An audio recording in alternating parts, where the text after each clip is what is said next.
Alors bonjour à tous, dans cette vidéo on va voir comment synchroniser votre projet Firebase avec votre application Ionic. Donc je vais reprendre une application Ionic qui pour l'instant n'est pas connectée à Firebase, on va l'associer, on va d'abord effectivement créer un compte sur Firebase, donc vous avez tout le tuto rédigé à l'écrit sur le lien du blog de l'article, donc moi je vais reprendre un petit peu l'article et on va tout le faire ensemble et en vidéo.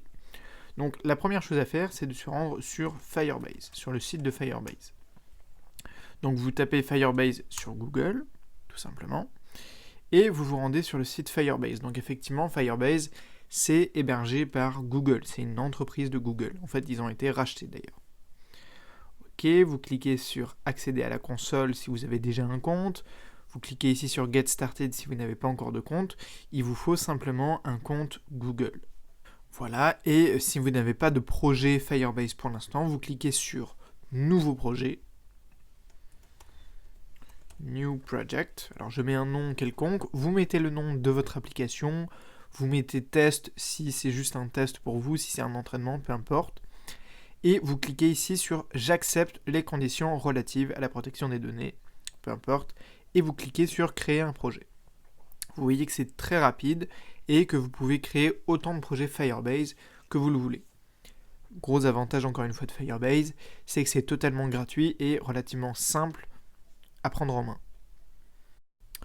Ok, donc là on arrive sur un peu le tableau de bord de notre projet Firebase. Donc vous avez surtout le menu ici, l'authentification, les bases de données, le storage et d'autres fonctions qu'on ne va pas vraiment régulièrement utiliser. Pour commencer, vous vous rendez dans Project Overview, moi j'y suis déjà. Et c'est là, si vous voulez, qu'on va associer, en tout cas qu'on va aller chercher les codes d'identification de notre projet Firebase. Donc vous pouvez le faire si vous êtes développeur sur iOS, sur Android, mais avec Ionic, c'est une application hybride, donc on utilise une architecture, une technologie qui est dite web. Donc vous venez ici cliquer sur le bouton web, il vous demande juste d'enregistrer votre application. Donc vous mettez, si je reprends le même nom, c'était New Project. Voilà. Vous n'avez pas à cocher ici la configuration, il n'y en a pas besoin. Et vous faites enregistrer l'application, tout simplement. Et là maintenant, il va vous proposer des codes d'accès, voilà, pour associer ce projet Firebase à votre application Ionic. Donc ce que je vous conseille, c'est juste de garder cette page ouverte et on va venir ici copier par la suite toutes ces informations ici. Ok ? Donc maintenant on va passer à la... Donc c'est terminé vraiment pour la partie configuration Firebase. On va passer à la partie Ionic. Ok ? Donc pour ça on va installer une ligne de commande, enfin on va entrer une ligne de commande qui va nous faire installer un plugin qui s'appelle Angular Fire. Voilà. Donc je viens copier cette commande là. J'ouvre mon terminal. Donc voilà, là je suis dans l'application Driss AS qui est ouverte juste ici, voilà, dans le Ionic Serve, c'est pas le Ionic Lab, et je viens dans le terminal ici. Donc j'arrête l'exécution du terminal avec CTRL-C, d'accord, et je viens entrer la ligne de commande. Alors comme je suis sur Mac, je peux pas simplement entrer la ligne de commande avec npm, parce que si je le fais, il va pas m'autoriser à télécharger le plugin, parce que ça va modifier, si vous voulez, mon ordinateur. Donc sur Mac, et sur Linux aussi, je crois, il faut entrer le mot-clé sudo, suivi de la commande. Là, je tape sur Entrée, et il me demande mon mot de passe. Le mot de passe de ma session. Donc là, je rappuie sur Entrée une fois que j'ai entré mon mot de passe, et là, il va me télécharger le plugin Angular Fire. Donc je vous invite à faire quelques recherches aussi sur le plugin Angular Fire, je vous mettrai le lien de la documentation officielle de ce plugin-là. Mais grosso modo, vous allez voir que c'est très simple. Pendant que mon ordinateur est en train, enfin la commande est en train, le terminal est en train d'installer le plugin, on va se rendre dans le fichier app.module.ts, d'accord ? Qui se trouve juste ici. Alors là, j'ai déjà, si vous voulez, utilisé d'autres plugins, notamment le plugin HTTP Client Module, mais n'y faites pas attention. Et ici, on va venir importer alors notre plugin Angular Fire, notre module ici Angular Fire, mais en fait 3 sous-modules dont vous allez probablement avoir besoin. Donc celui dont vous avez impérativement besoin, c'est celui-ci. Et si vous voulez par exemple faire les bases de données pour commencer, vous importez celui-ci. Si vous voulez commencer à gérer l'authentification, vous importez aussi celui-ci et le storage. Donc nous pour l'instant, on va tous les importer en partant du principe que vous allez tôt ou tard en avoir besoin. Donc, vous avez ici toutes les importations de modules par défaut, à part celui-ci que j'ai déjà ajouté. Vous allez à la ligne et vous ajoutez vos 4 plugins Angular Fire. Ok, donc maintenant que l'installation et le téléchargement du plugin est bien terminé, je peux relancer l'application avec la commande Ionic Serve qui va se lancer dans mon navigateur. Et donc là, j'ai bien fini d'importer les 4 modules, les 4 plugins de Angular Fire. Donc il y a celui de base Angular Fire Module, il y a celui sur les bases de données, Database, celui sur l'authentification, Auth, et celui sur le storage. Ok ? Maintenant, il faut déclarer, si vous voulez, la variable qu'on va appeler ici Firebase config qui va nous permettre de stocker tous les identifiants de notre projet Firebase. Donc, ce que je vous invite à faire, c'est venir copier ici cette petite constante et on va tout simplement la déclarer juste à la suite de nos plugins. Et évidemment, ici, il va falloir remplacer par les identifiants de votre projet Firebase. Donc là, vous rouvrez votre page Firebase, la console Firebase, et vous venez copier tous les identifiants de API Key jusqu'à App ID. Ok ? Et on vient les remplacer ici. Alors là, il me dit juste de mettre des apostrophes. J'enregistre. Je regarde mon application qui est en train de se lancer.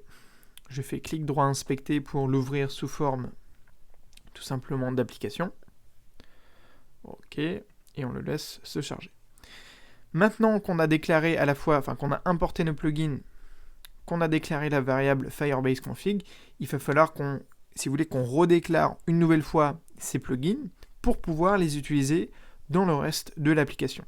Donc pour ça, on va se rendre dans le tableau qui se trouve juste en dessous à côté, Import, ici, et on va venir ajouter nos 4 plugins. Sachant que le plugin Angular Fire Module, qui est le principal, si vous voulez, c'est vraiment le tronc commun du plugin, on va l'initialiser avec une fonction qui s'appelle initializeApp, et on va lui donner comme paramètre notre constante Firebase config, qui, je vous le rappelle, contenait tous les identifiants de notre projet Firebase. Donc je viens copier ces 4 plugins et je les apporte à la suite de mon tableau import. Voilà, donc import ici. Je mets une petite virgule et je copie mes 4 plugins. Voilà. Et comme ça, il va m'initialiser au lancement de l'application avec mes identifiants Firebase et il va aussi me déclarer mes 3 autres modules plus précisément. Donc là, je vous ai mis un exemple d'un fichier app.module.ts complet sur une application de base, donc vous pouvez le regarder. Et maintenant, ce qu'on va faire, c'est qu'on va venir créer un bouton pour tester si ça fonctionne bien. C'est la dernière étape de la vidéo, parce que là, concrètement, j'ai pas de moyen de savoir si je suis vraiment connecté à Firebase ou non. Donc, ce qu'on va faire, c'est qu'on va venir créer un bouton ici dans notre page d'accueil, dans ma page Home. On va créer un petit bouton Ajouter, et on va l'associer à une fonction qui va tout simplement nous ajouter du contenu dans notre base de données. Donc pour ça, je me rends dans le fichier par exemple TypeScript de ma page Home. Donc je peux fermer mon fichier app.module.ts et je viens ici ouvrir ma page d'accueil, ma page Home et son fichier home.page.ts. Si vous êtes encore sur les pages tab 1, tab 2, tab 3, eh bien vous vous rendez dans le fichier tab1.page.ts. Donc je commence par importer tout en haut de ma page et de mon fichier le plugin Angular Fire Database, tout simplement, je l'importe. Et ensuite, je viens le déclarer dans mon constructeur pour pouvoir l'utiliser dans le reste de ma page. D'accord ? Maintenant, je peux utiliser sous forme de variable AFDB pour Angular Fire Database, tout le plugin, si vous voulez, de Angular Fire Database. D'accord ? Et là, je viens créer une fonction qu'on va appeler add. Alors, on va la recréer ensemble. Add. Je crée la fonction, je mets une petite parenthèse pour les paramètres, ici on n'en aura pas, des petites accolades pour entrer mon code, et là je vais écrire le code de ma fonction. Donc j'utilise le mot-clé this pour faire appel à ma variable, à mon plugin Angular Fire Database, voilà. On va utiliser la sous-fonction list, voilà. Ici je vais devoir lui indiquer une adresse pour ma table, on va par exemple créer la table users, tout simplement. Et là, on va utiliser la fonction push, d'accord ? Et ça va nous permettre d'ajouter du contenu à la table users. Et donc dans push, je vais pouvoir mettre par exemple un objet. Donc là je mets des petites accolades. Et par exemple le pseudo d'un utilisateur, disons, donc je mets pseudo 2 points. Et je mets par exemple Driss AS. D'accord? Donc de cette manière, quand je clique sur le bouton, alors je n'ai pas encore créé le bouton, mais quand j'exécute la fonction add, on va faire un plugin Angular Fire Database. On va aller chercher dans la liste qui s'appelle users, pour l'instant elle n'existe pas, donc elle va être créée automatiquement. Et on va lui ajouter un objet qui va contenir le champ pseudo, et donc comme valeur Driss AS. Donc ce qui me reste à faire, c'est de venir créer le petit bouton ajouter, donc on peut le faire ensemble également. Je me rends dans ma page home.page.html, dans le fichier HTML associé. Et par exemple, là je peux le positionner à la fin de ma carte. Alors vous le mettez, peu importe, il faut que ça soit dans la Ion Content. Ici je viens créer la balise Ion Button. Je lui mets la valeur ajoutée. D'accord ? Et comme attribut, on lui met click pour lui associer à une fonction égale add, tout simplement. Pour que quand je clique sur le bouton, il exécute la fonction add. Ok ? On regarde ce que ça donne quand j'actualise mon projet Firebase, mon projet Ionic, pardon. En attendant, ce que je peux faire, c'est que dans ma console Firebase, je remets ici accéder à la console et je me rends ici dans Database. Alors ici, il va me proposer Cloud Firestore. Nous, on va utiliser Real-Time Database. Donc là, je fais créer une base de données. Et là, il me dit commencer en mode verrouillé. Donc moi, j'ai dit commencer en mode test parce que je n'ai pas encore authentifié mes utilisateurs pour l'instant. Vous cliquez sur activer. Voilà. Et là, votre base de données est créée. Pour l'instant, elle est vide. Donc, j'ai bien mon petit bouton ajouter qui vient d'apparaître. On peut afficher la console. Quand je clique sur ajouter, pour l'instant, il ne m'affiche rien. Donc, bon, on n'a pas encore moyen de tester. Par contre, si je me rends dans ma base de données Firebase, vous voyez que j'ai une table qui s'appelle users qui a été ajoutée et que j'ai une variable, un objet qui a été ajouté avec comme champ le champ pseudo et comme variable Driss AS. Je peux d'ailleurs en ajouter autant que je veux. Si je reclique sur ajouter, j'ai un autre objet qui a été ajouté avec le champ pseudo et à nouveau le champ Driss AS. Donc là, c'était juste pour tester, ok, est-ce que ma base de données est bien associée à Firebase ? On n'est pas encore dans la création de listes, etc. complexes. C'est simplement pour tester le bon fonctionnement et la bonne association de Firebase à notre application Ionic. Voilà, c'est la fin de ce tutoriel, j'espère qu'il vous a plu. N'hésitez pas à me poser les questions dans les commentaires si vous avez eu des petits bugs, des petits soucis avec cette association avec Ionic et Firebase, mais vous avez vu que c'était relativement simple. Voilà, moi je vous dis à très vite pour de prochaines vidéos et surtout n'oubliez pas de rêver très grand. À très vite.